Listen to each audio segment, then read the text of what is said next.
Okay, so the discrepancy between the two videos was kind of surprising and actually a little bit angering. But in the first video, with Autism as a World, facilitated communication is presented as such a positive thing. It's this amazing communication device that can open the world to autistic people and allow them to communicate with their families, their peers, and participate in society at a much higher level than anyone originally thought that they could.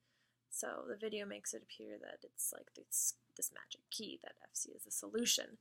And we follow Sue, who appears so competent and capable, and she lives as normally as possible, even though she still requires constant care and a facilitator, but she's able to communicate and she can attend college and she's getting her degree, something previously thought to have been impossible.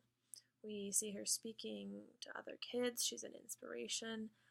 She tells them that they can do anything, that this, by allowing her to communicate, she is just now able to do anything that she thought she couldn't do before. So she's giving a lot of people hope that this communication method can help their children, and that the children can now believe that they can do anything like she's doing and be normal in school and be able to go to college.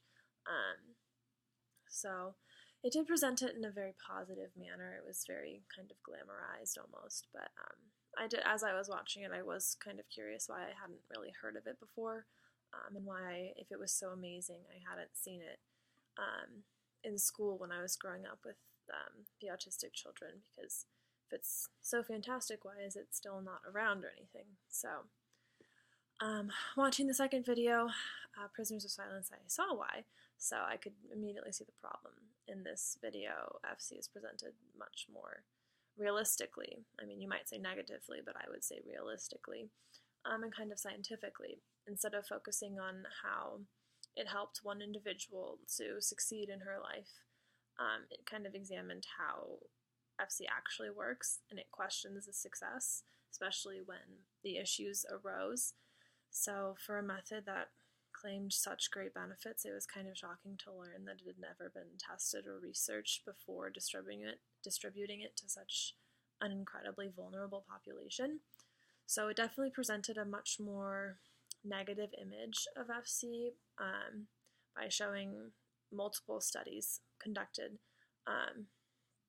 to confirm that the facilitators were authoring the message. I was much more inclined to believe the conclusions of this video, because the first one hadn't kind of given any scientific evidence or research other than just kind of observing the kids use the communicators, which I'm sure gives you lots of positive evidence, but when you're questioning if they're the ones authoring it, it doesn't give you any kind of solid information. So in my opinion, the second video was much more realistic. I was so impressed and surprised with Sue's success and how this device could awaken her so suddenly, how she could just suddenly communicate so well with everybody. And I was happy for her and what this meant for the autistic community.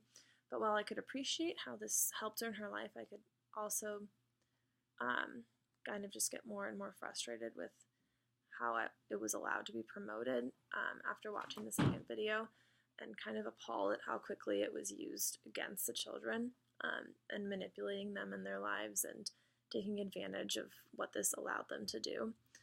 So I was annoyed that the first video makes it seem so perfect and glamorized and amazing, and that there was no downside, which if you watch just that video, there really isn't a downside. But it didn't show any cons. It also didn't show any solid research or evidence or any kind of studies shown on how this affects kids in their lives. So from a scientific vantage point, I respect the second video's attempt at research and studying FC to understand what was happening with the communication and the facilitators when these issues arose, when these claims of abuse arose. It kind of became apparent to everybody that there hadn't really been any research done, and that there needed to be research done, because these were children who were putting their trust in these facilitators to communicate what they were actually thinking. These were parents trusting these people with their children. So I really liked how it gave evidence and facts, and you could see the studies happening with the double-blind studies. It was a solid method. It was solid conclusions. So, and it effectively debunked the whole phenomena, I think.